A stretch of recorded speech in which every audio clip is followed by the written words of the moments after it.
오늘 보실 하나님의 말씀 민수기 12장 1절에서 16절입니다.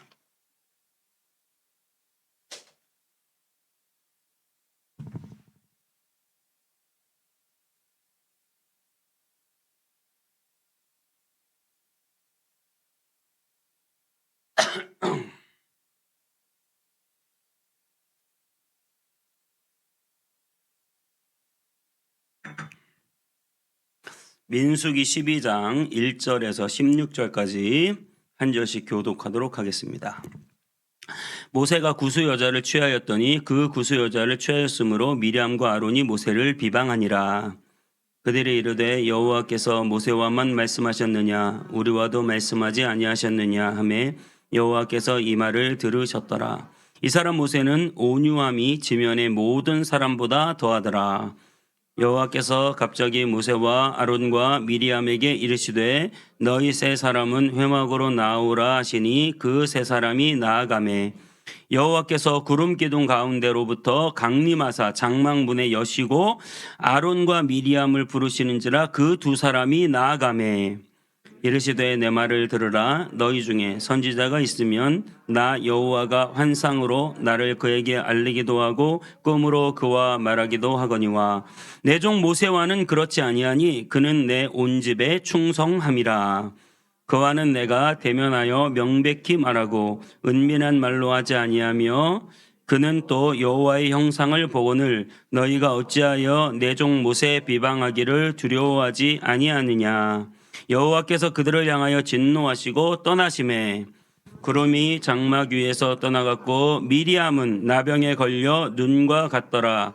아론이 미리암을 본즉 나병에 걸렸는지라. 아론이 이에 모세에게 이르되 슬프도다 내 주여 우리가 어리석은 일을 하여 죄를 지었으나 청하건대 그 벌을 우리에게 돌리지 마소서. 그가 살이 반이나 썩어 모태로부터 죽어서 나 혼자 같이 되지 않게 하소서. 모세가 여호와께 부르짖어 이르되 하나님이여 원하건대 그를 고쳐 주옵소서. 여호와께서 모세에게 이르시되 그의 아버지가 그의 얼굴에 침을 뱉었을지라도 그가 이랫동안 부끄러워하지 않겠느냐. 그런즉 그를 진영 밖에 이랫동안 가두고 그 후에 들어오게 할지니라 하시니 이에 미리암이 진영 밖에 이랫동안 갇혀 있었고 백성은 그를 다시 들어오게 하기까지 진행하지 아니하다가 그 후에 백성이 아세롯을 떠나 바란 광야에 진을 치니라. 아멘. 드려진 예물을 위해서 기도하겠습니다. 사랑의 하나님 감사합니다. 오늘도 복된 주일을 맞아 사랑하는 성도들이 주님의 전에 모여 주님을 예배하고 찬양하게 하심을 감사합니다. 이전에 하나님 성령 충만하게 임하여 주시옵시고 오늘 하나님 그 장막문을 열어 말씀하신 하나님 오늘 이 시간 이곳에 좌정하셔서 우리에게 말씀하여 주시옵시고 하나님의 놀라운 음성 우리에게 들려 주시옵시고 하나님 우리와 대면과 대면으로 명명백백히 우리 귀에 주님의 음성을 들려 주시옵소서. 아버지 하나님 주님의 은혜가 충만하게 역사해 주옵소서. 하나님 주님 앞에 귀한 예물을 드린 모든 손길들 하나님 아시지요. 하나님이 도와주시고 함께 하시고 그 예물을 받으시며 하늘의 상급으로 쌓아 주시옵시고 또한 이 땅에서 힘들고 어려운 모든 순간마다 하나님 지키시고 보호하여 주시옵소서. 아버지 하나님 물질이 어렵고 힘들어 드리지 못한 모든 손길들까지 주님 기억하여 주시고 물질의 풍성함으로 하나님 갚아 주시옵소서. 주님께서 모든 것 도와주시고 함께 해주실 줄 믿고 감사드리며 예수님의 이름으로 기도하옵나이다. 아멘. 영상 보겠습니다. 김익두 영상.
여러분, 우리가 성령님을 체험하고 나면 온유해집니다. 오늘 본 영상에 황해도에서 아주 유명한 깡패 김익두는 하나님을 만나고 온유한 사람이 되었다고 합니다. 대통령 누군지 아시죠? 강영욱 씨. 그 강영욱 씨를 보면 참 신기하죠. 개들이 TV에 보면 엄청 막 싸납고 막 주인한테도 달려들고 막 물려고 하고 막 이런 개들이요. 강영욱 씨를 만나가지고 조금만 조련을 받으면 갑자기 그 엄청나게 크고 싸나운 개들이 그 앞에서 얌전해지는 거예요. 뭐 개하고 짜고 방송 찍진 않았겠죠? 네. 얌전해지는 거예요. 아주 온순해지는 것이죠. 여러분, 우리가 아무리 성질이 막 불같은 사람이어도 예수님을 만나면, 성령님을 마음속에 모셔드리면 온유해질 수 있습니다. 온유한 자가 되시기를 축복합니다. 아직도 혈기가 여전히 남아있다고 한다면 여러분 성령의 충만함을 받고 여러분들이 점점 온유한 사람으로 변화되시기를 축복합니다. 오늘 본문은 모세가 구수 여인을 취했다고 합니다. 구수 여인은 아프리카 에티오피아 여인을 뜻합니다. 흑인이죠. 그 일로 말미암아 누이인 미리암과 형인 아론이 반기를 들었어요. 근데 여기서 이상한 것은 아내 십보라는 조용한데 왜 혈육인 누이 미리암과 아론이 그랬을까? 구수 여인을 취해서, 젊은 여인을 두 번째 부인으로 취해서 그랬을까? 당시는 일부 다처가 허용되던 시기입니다. 그래서 그 부분에 대해서는 하나님도 전혀 그 이후에 언급이 없으십니다. 중요한 것은 무엇이냐? 이 누이와 형인 미리암과 아론이 모세의 통제, 이 이스라엘 백성들이 전부 다 모세의 말에 의해서 지금 움직여지고 있는데 그 모세의 통제에서 벗어나서 자신이 권력을 누리고 싶다는 거죠. 여러분, 궁중에서 가장 무서운 적이 누군지 아세요? 궁중에서 가장 무서운 적은 내 형제예요. 왕이 한 명이에요. 그 왕이 되기 위해서 형제간에 고륙산쟁 하는 곳이 바로 궁중 아닙니까? 형제를 죽여야 내가 왕이 되는 거예요. 여러분, 오늘 이 미리암도 모세의 권력을 탐하고 모세가 자기 마음대로 하는 것 같아 보이는데 이제는 나도 내 마음대로 좀 하자. 권력에 대한 욕구, 자기를 사랑하는 그 뿌리. 출애굽기 15장 20절에 미리암에 대해서 이렇게 얘기하고 있어요. 예언의 은사가 가장 뛰어난 사람이 누군지 아세요? 미리암. 출애굽기 15장 20절에 아론의 누이 선지자 미리암이 이렇게 말하고 있거든요. 아론의 누이 선지자 미리암, 손에 소고를 잡으며 모든 여인도 그를 따라 나와 소고를 잡고 춤췄다. 그러니까 미리암을 이렇게 정의하는 거예요. 선지자이고 모든 여인이 미리암을 따랐고 그리고 손에 소고를 잡고 찬양하는 사람이었다. 그러니까 미리암은 여성 지도자고 선지자고 찬양을 아주 잘하는 사람이고 빛이 나잖아요. 찬양을 잘하면 앞에서. 그러니까 충분히 지도자의 가능성이 높은 사람이에요. 그렇기 때문에 내 권력을 내 권력을 쟁취하고 싶다. 모세를 무너뜨리고 싶다. 호시탐탐 노리고 있다가 결정적으로 모세가 구수 여인을 취하는 것이 빌미가 될 수 있을 것 같으니까 그 틈을 치고 들어와서 여호와께서 너랑만 말씀하시냐? 왜 우리랑은 여호와께서 말씀 안 하시냐? 이러면서 따지고 드는 것이죠. 여러분, 하나님께서 모세에 대하여 이렇게 말씀하십니다. 3절에 이 사람 모세는 온유함이 지면의 모든 사람보다 더하더라. 그러니까 앞에서 막 따지고 있는 미리암에게 모세가 따지거나 반항하거나 같이 맞붙어 싸우거나 감히 나의 권력에 덤벼? 이러면서 그를 더 강하게 윽박지르고 무너뜨리는 것이 아니라 모세는 온유함이 지면의 모든 사람보다 더했다. 왜 그랬을까요? 지금 모세는 자기가 권력을 누리는 게 아니잖아요.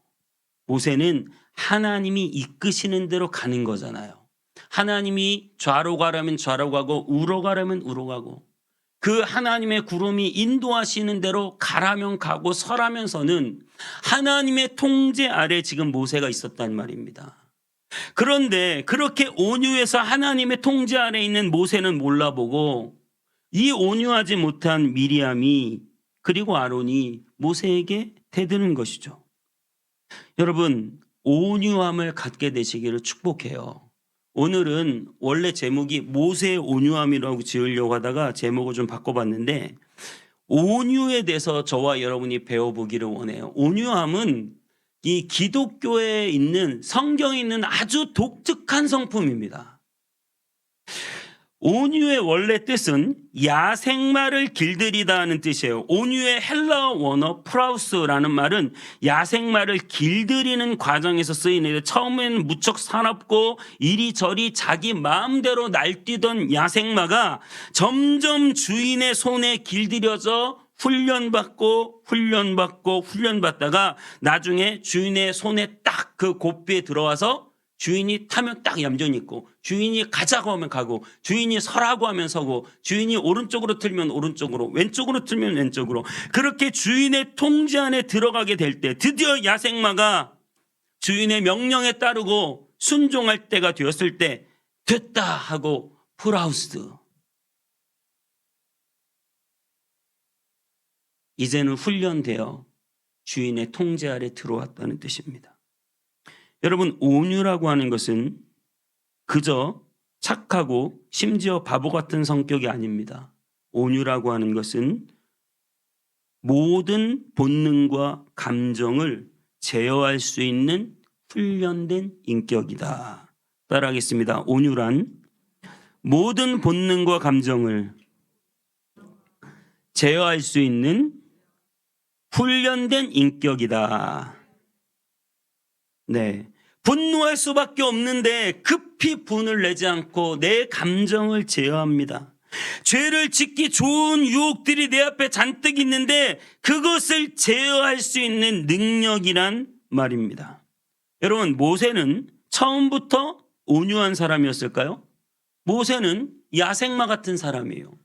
모세는 원래 이집트의 왕자로 젊은 혈기와 자신감과 패기로 똘똘 뭉쳐 있었어요. 당시 최대 제국의 왕자였으니까요.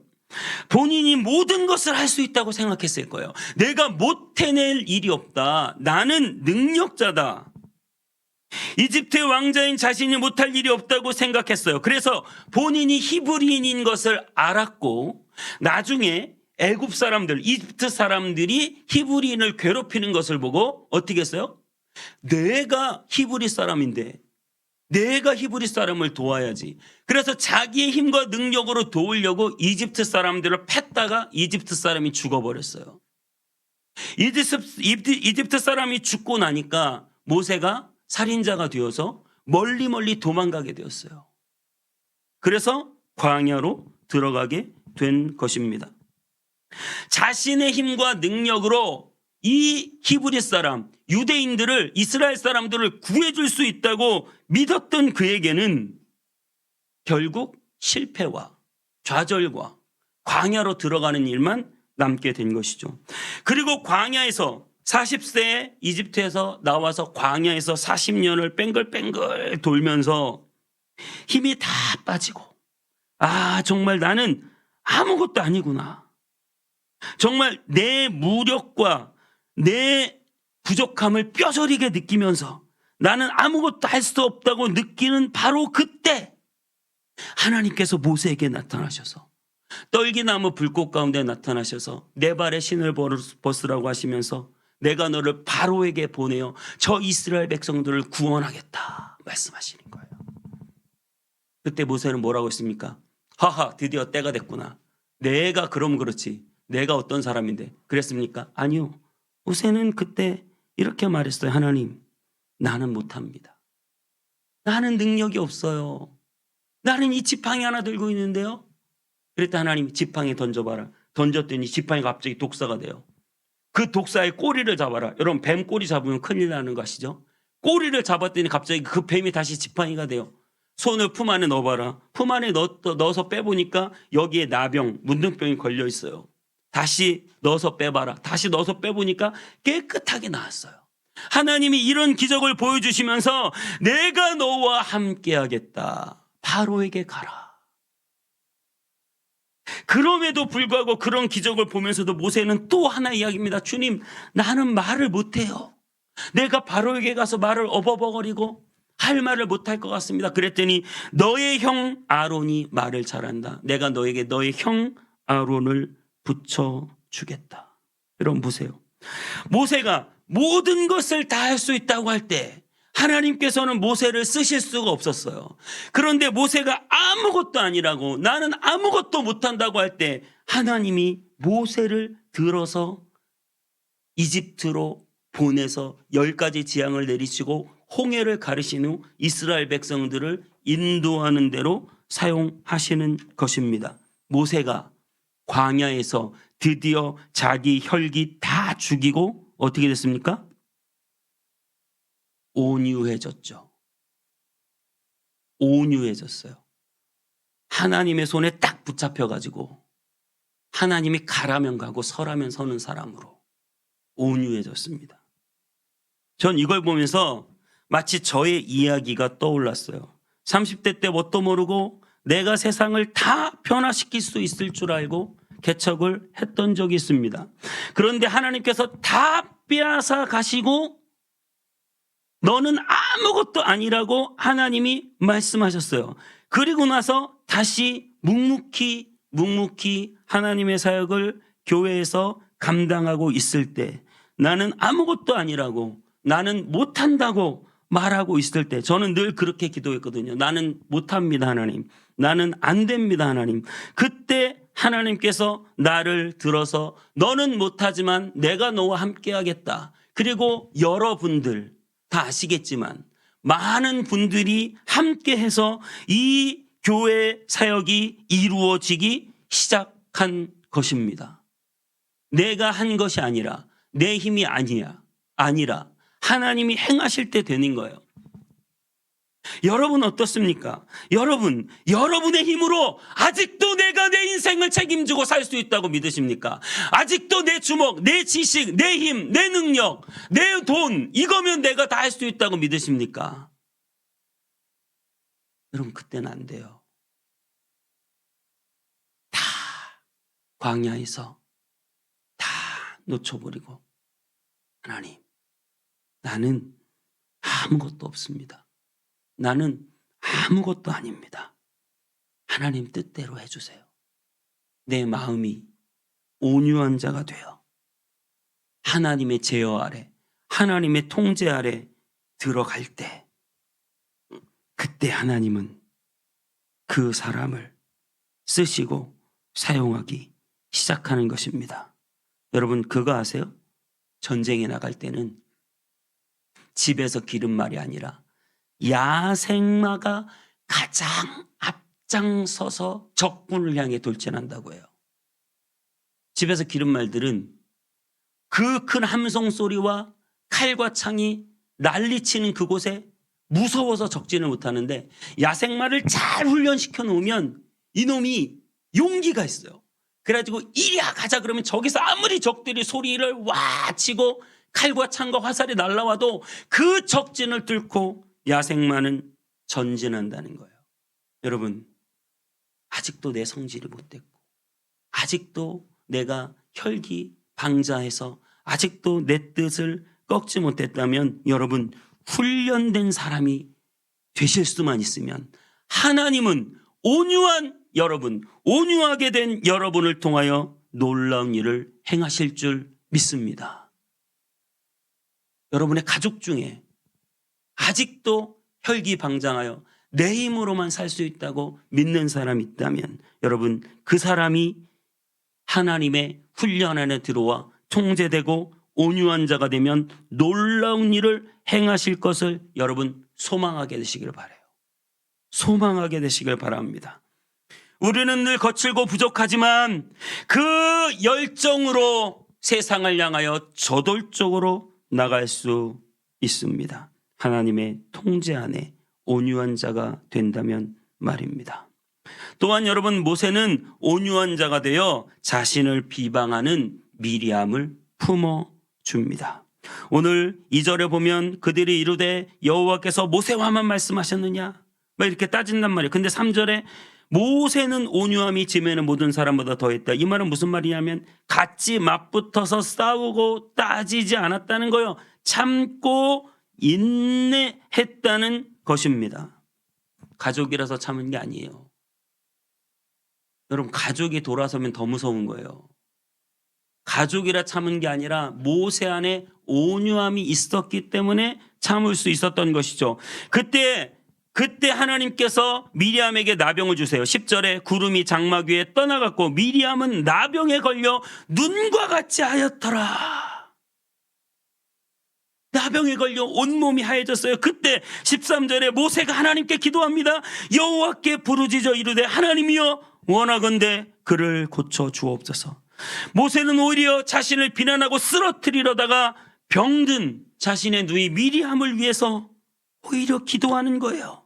로마서 12장 14절에 이렇게 말합니다. 너희를 박해하는 자를 축복하라. 축복하고 저주하지 말라. 17절 18절에 이렇게 말합니다. 아무에게도 악을 악으로 갚지 말고 모든 사람 앞에서 선한 일을 도모하라. 할 수 있거든 너희로서 모든 사람과 더불어 화목하라. 여러분, 온유한 자가 되어 나에게 악행을 저지르는 사람도 품어줄 수 있기를 바랍니다. 온유한 사람은 맨날 혼자 손해보는 것 같아요. 맨날 혼자 피해보는 것 같아요. 왜 나만 참고 살아야 하느냐 싶기도 할 것입니다. 하지만 여러분, 하나님이 하십니다. 하나님은 지금도 나를 참고 계세요. 예수님은 그 십자가에서 갖은 모욕과 고통을 다 참아내셨습니다. 하나님이 여러분의 그 마음을 아십니다. 그런데요, 인생을 쭉 살다 보면 여러분, 사람도 알아요. 사람도 누가 불평불만보다는 따뜻한 마음으로 나를 품어주는지, 누가 악한 말로 나를 넘어뜨리려고 하는지 사람도 시간이 지나 보면 다 압니다. 그래서 온유한 자 주변에 사람이 남아있고 모이게 되는 것입니다. 온유한 자는 땅을 기업으로 차지한다 했습니다.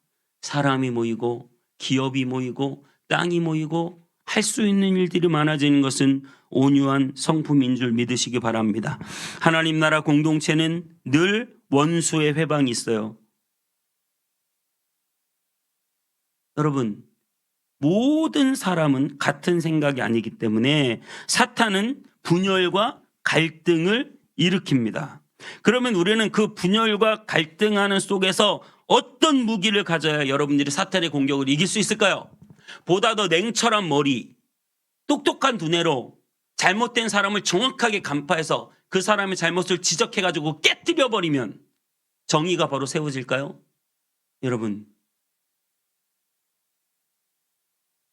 이 원수의 회방에서 우리를 분열시키고 갈등하고 싸우게 하는 이 원수의 회방에서 가장 강력한 무기는 온유함인 줄 믿습니다. 온유해야 돼요. 사랑해야 되고 이해해야 되고 참아야 되고 악을 악으로 갚지 말아야 하고 온유해야 합니다. 바람과 햇볕이 나그네 옷 벗기기 내기를 합니다. 내가 바람이 얼마나 센데 세차게 불어가지고 저 옷을 다 날려버릴 거야. 바람이 막 부는데 나그네가 옷을 잔뜩 여미고 더 그 바람 속에서 옷을 붙잡고 놓질 않아요. 여러분, 거친 바람으로는 나그네 옷을 벗길 수 없어요. 햇볕이 따뜻하게 내리쬐을 때 나그네는 알아서 옷을 벗습니다. 여러분, 사람들은 모두 두터운 옷을 입고 마음문을 열지 않고 자신을 방어하면서 폐쇄적으로 살고 하나님에 대해서 마음도 열지 않아요. 그럼 우리는 저 못된 것들, 하나님도 믿지 않고 죄 지으면서 살면서 뭐 잘났다고 이러면서 그들의 잘못을 비바람처럼 막 지적하고 쏘아붙이면 세상이 그래 잘못했어 마음 문을 열고 주님께 나옵니까? 여러분, 온유해야 됩니다. 빛을 비춰야 됩니다. 따스한 햇살을 세상에 비춰야 합니다. 여러분의 밝고 착한 행실, 온유함으로 세상에 마음 문을 열게 되시기를 축복합니다. 바람보다 더 강한 햇빛, 창과 칼보다 더 강한 온유함으로 사람의 마음 문을 열고 그 따스한 햇살 아래 사람들이 모일 수 있는 줄 믿습니다. 일어나라, 빛을 발하라. 빛을 발하라. 여러분, 모세의 온유함은 결정적으로 어디서 나올 수 있을까요? 모세의 온유함은 가장 온유하신 하나님과 친밀한 관계를 맺을 때 모세는 온유해졌습니다. 민수기 12장 6절에서 8절에 이렇게 말합니다. 이르시되 내 말을 들으라. 너희 중에 선지자가 있으면 나 여호와가 환상으로 나를 그에게 알리기도 하고 꿈으로 그와 말하기도 하거니와 내 종 모세와는 그렇지 아니하니 그는 내 온 집에 충성함이라. 그와는 내가 대면하여 명백히 말하고 은밀한 말로 하지 아니하며 그는 또 여호와의 형상을 보거늘 너희가 어찌하여 내 종 모세 비방하기를 두려워하지 아니하느냐. 그럼 미리암도 선지자예요. 선지자는 하나님하고 어떻게 합니까? 하나님의 음성을 꿈으로 듣고 환상으로 들어요. 간접적으로 듣는단 말이에요. 그런데 모세는 어떻게 듣습니까? 모세는 나는 그와는 대면한다. 얼굴과 얼굴을 맞대고 명백히 음성으로 그 귀에 들려준다. 대면하는 사이라는 거예요. 뭐예요? 영적인 레벨이 다르다는 거예요. 너희와 모세하고는 나랑의 친밀함이 다르다. 영적인 레벨이 다르다. 여러분, 하나님과 얼굴과 얼굴을 맞대고 대면하고 싶으시죠? 여러분, 그런 깊은 관계가 여러분에게 있게 되시기를 축복합니다. 여러분, 하나님하고 얼굴과 얼굴을 맞대어 대면하려면 어떻게 해야 돼요? 방법을 잘 모르세요? 예수님이 이렇게 말씀하십니다. 나는 마음이 온유하고 겸손하니 나의 멍에를 메고 내게 배우라. 예수님은 온유하신 분이에요. 그 예수님은 어떤 일을 하셨습니까? 우리와 하나님과 막힌 담을 허물었어요. 여러분, 우리는 죄인입니다. 절대 하나님을 대면할 수 없어요. 모든 사람이 하나님을 만나면 죽습니다. 구약에는. 그래서 하나님의 형상을 보면 화로다, 나로 망하게 되었다, 나는 죽게 되었다. 사람들이 다 이렇게 말합니다. 그런데 예수님께서 우리와 하나님과의 막힌 담을 여셨고 완전한 모세이신 예수님, 완전한 온유한 성품을 가진 예수님께서 우리와 하나님과의 관계를 어떻게 해요? 대면과 대면, 얼굴과 얼굴을 맞댈 수 있도록, 그 음성을 똑똑히 들을 수 있도록, 심지어 그 하나님이 내 마음속에 오셔서 성령님이 내 안에 내주하시고 안위하시도록 예수님이 그렇게 역사해 준 것을 믿으시기 바랍니다. 온유함은 하나님의 성품, 신의 성품, 온유함은 성령의 열매 중에, 성령의 열매 다 아시죠? 사랑과 희락과 화평과 오래 참음과 자비와 양성과 충성과 온유와 절제니 성령의 열매로서 우리 안에 맺어지는 것입니다. 여러분이 참고 인내하고 노력한다고 되는 것이 아니라 예수 그리스도께 나아가 그분의 십자가 앞에서 그분을 만나고 그분의 그 십자가의 사랑을 붙들고 우리가 그분의 임재와 그분의 영광을 볼 때 우리의 마음은 온유하게 되고 우리의 마음은 하나님의 통제 아래 들어가게 되고 우리는 하나님이 뜻하신 대로 살게 될 줄 믿습니다. 온유함은 내 안에서 나오는 성품이 아닙니다.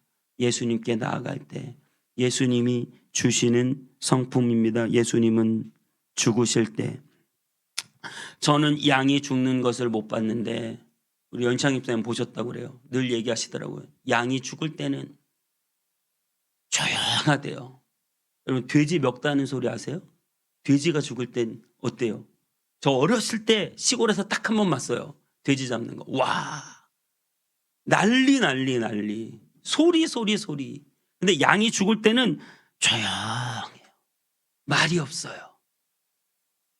예수님은 그렇게 온유하게 십자가 위에서 우리 대신 죽으셨습니다. 여러분 예수님께 나아가시기 바랍니다. 그 십자가 앞에서 말없이 죽으신 예수님을 바라볼 수 있기를 바랍니다. 그래서 여러분 안에 여러분 스스로 여러분 힘으로 여러분 능력으로 여러분이 할 수 있다고 했던 모든 마음들을 내려놓으시고 오직 주님의 십자가 앞에 그분의 온유함을 배우고 그분이 이끄시는 대로 예수님은 철저히 하나님 말씀에 순종하여 하나님의 뜻대로 십자가에서 죽으신 것처럼 여러분도 철저히 하나님의 뜻에 순종하여 하나님이 이끄시는 대로 순종하며 하나님의 통제 아래 하나님의 곧비 아래 하나님이 이끄시는 대로 살아가는 저와 여러분 다 되시기를 축복합니다. 가장 온유하신 예수님, 그 예수님은 십자가 위에서 예수를 십자가에 못 박으라고 하는 그 유대인들의 목소리를 들으면서 이렇게 기도하셨습니다. 주님, 그들은 그들이 하는 것을 알지 못합니다. 저들의 죄를 용서해 주옵소서. 부활하신 예수님은 가장 온유한 모습으로 자신을 배반한 제자들을 찾아가셨습니다. 그리고 그들에게 조용히 고기를 구워 주셨습니다. 와서 먹으라.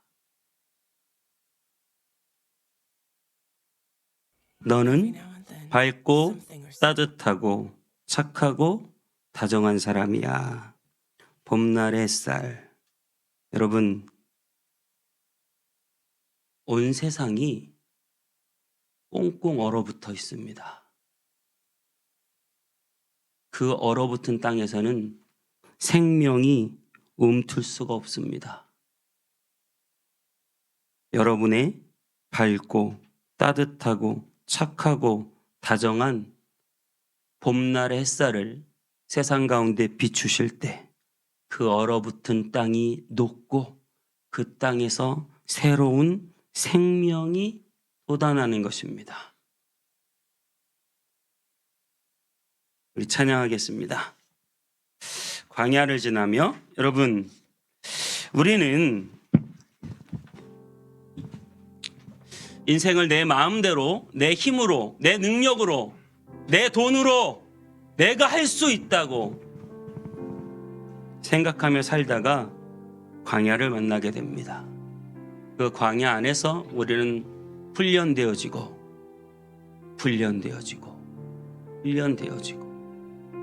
하나님 앞에 온유한 자가 될 수 있는 것입니다. 그렇게 온유한 자가 된다면 하나님께서 여러분을 쓰실 것이고 하나님께서 여러분들에게 땅을 기업으로 주실 것입니다. 온유한 자는 복이 있나니 땅을 기업으로 받을 것이라.